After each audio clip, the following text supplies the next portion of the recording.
অসম্ভব বলে জীবনে কিচ্ছু নেই, এই গল্পটা সত্যি। তো নতুন নিউট্রিশনিস্ট জয়েন্ট ভারতে নয়, পৃথিবীতে মানুষের অস্তিত্ব রক্ষার জন্য নিউট্রিশনিস্ট চাই এখন। আর নিউট্রিশনিস্ট সেই হতে পারে যার 9টার মধ্যে 9টা গ্রহই তাকে ভালো রাখছে। তো সেই নতুন নিউট্রিশনিস্ট জয়েনের জন্য আসাম বরপাটা গিয়ে মানাসে কিছু মুহূর্ত, এই মানাসের মুহূর্তের সঙ্গে বারবার করে মনে আসছিল পুরনো দিনের স্মৃতিগুলো। পুরনো দিনের স্মৃতি বলতে কীরকম, এই বেশি দিনের ঘটনা নয়, দেখুন এই ভিডিওর পরে যে ভিডিওগুলো আসছে।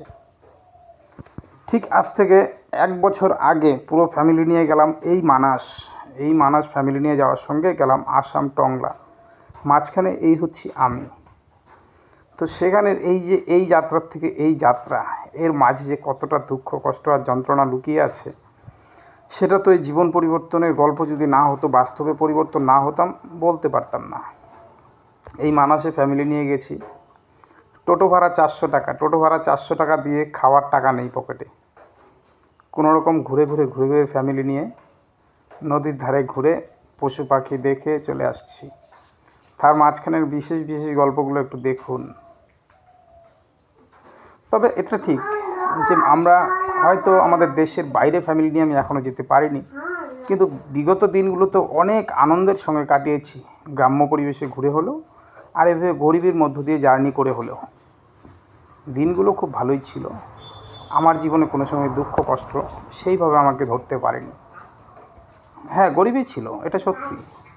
গরিবই কেমন ছিল, ছোট আবদারগুলো পূরণ করা সম্ভব হতো না। কোনো এক জায়গায় ঘুরতে তো গেছি, চেয়েছি খোলা আকাশে উড়তে পাখির মতো, কিন্তু সেটা ছবিতেই হয়েছে। কোনো এক হোটেলে যাওয়ার পর কোন জিনিসের দাম সবচেয়ে কম, কোনটা আমার পকেটের বাজেটে মিলবে, সে চিন্তাকে বারবার রাখতে হয়েছে। ফ্যামিলি নিয়ে ঘুরতে গেছি একদম নর্মালভাবে, খাওয়া খাদ্যতে কোনো জোর নেই, শুধু ঘুরবো আর মজা করব।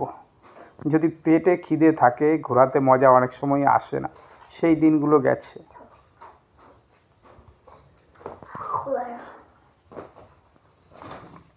সবচেয়ে বড় গল্প কি জানেন, এমন একটা সময় গেছে, একটা নর্মাল হোটেলে ঢুকছি।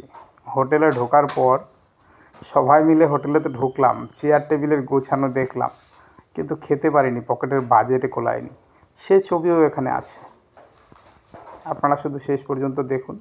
আর এটাকে জেনে নিন যে জীবনে অসম্ভব বলতে সত্যিই কিছু হয় না, জীবনে সবই সম্ভব যদি আপনি চান। এই হোটেলে গেছি, এই হোটেল থেকে না খেয়ে চলে আসছি, বাইরে ফুটপাতে খেয়েছি, সেই দিন আমাদের জীবনে গেছে। তবে এখনও আমার নতুন জীবনে ফ্যামিলি নিয়ে বের হওয়া হয়নি। তবে আপনাদের যদি আশীর্বাদ আর ভালোবাসা থাকে, অবশ্যই ফ্যামিলি যাত্রাও পূর্ণ হবে। কেন হবে না, জীবনে অসম্ভব বলতে কিচ্ছু নেই।